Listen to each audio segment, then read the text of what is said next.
Hello అండి, అందరికీ welcome to Padma Prasad vlogs. ఏంటో డిఫరెంట్గా ఉందని భయపడుతున్నారా? కంగారు పడకండి. బ్రెయిన్ ఫ్రై చేశానండి. నా బ్రెయిన్ కాదులేండి, అది కూడా కంగారు పడకండి. గోట్ బ్రెయిన్తో ఫ్రై చేశాను. ఈజీగా టేస్టీగా ఎలా చేసుకోవాలో చెప్పానా?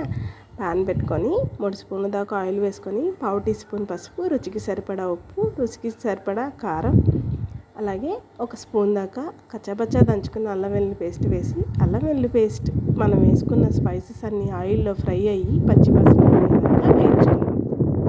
చూడండి, చక్కగా ఫ్రై అయిపోయింది కదా. ఇలా 2 నిమిషాలు ఫ్రై చేసుకున్నాక ఈ లోపల బ్రెయిన్ని, మనకి గోట్ బ్రెయిన్స్ అంటే సపరేట్గా షాప్లో దొరుకుతాయండి.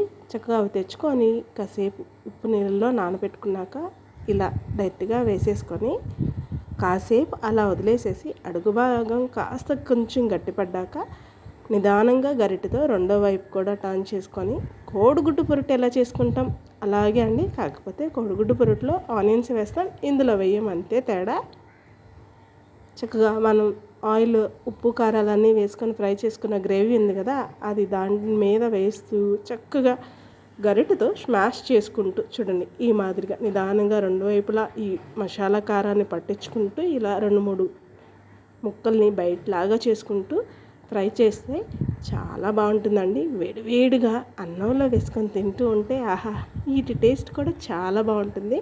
ముఖ్యంగా చిన్నపిల్లలకి పెడతారంట అండి, నాకు కూడా తెలియదు, ఎవరో చెప్పారు.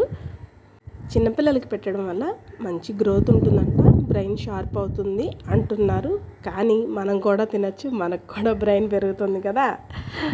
బాగుంటుంది, కూర అయితే భలే ఉంటుందండి. ఈ బ్రెయిన్ ఫ్రై చాలా బాగుంటుంది, టేస్టీగా కూడా ఉంటుంది, ఈజీగా చేసేసుకోవచ్చు.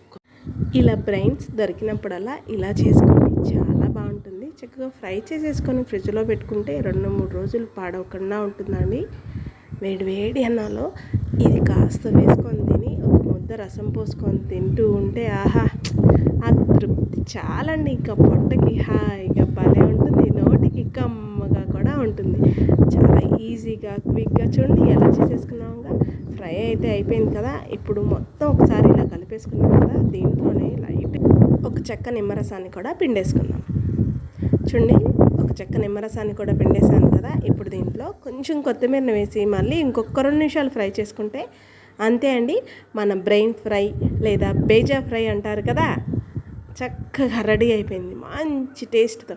మీకు నచ్చితే పొడి మసాలా లేదంటే జీలకర్ర పొడి, ధనియాల పొడి, మటన్ మసాలా ఇలాంటివి కొంచెం యాడ్ చేసుకోండి. నాకు పిల్లలకి పెడతాను కాబట్టి కొంచెం స్పైసెస్ తగ్గించి చేసుకున్నాను.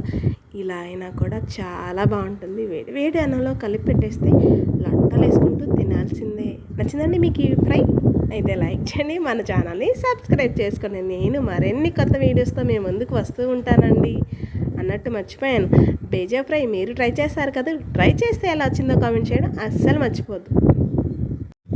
ఉంటాను మరి, కాస్త అన్నం పెట్టుకొని నేను లాగిచ్చేస్తాను.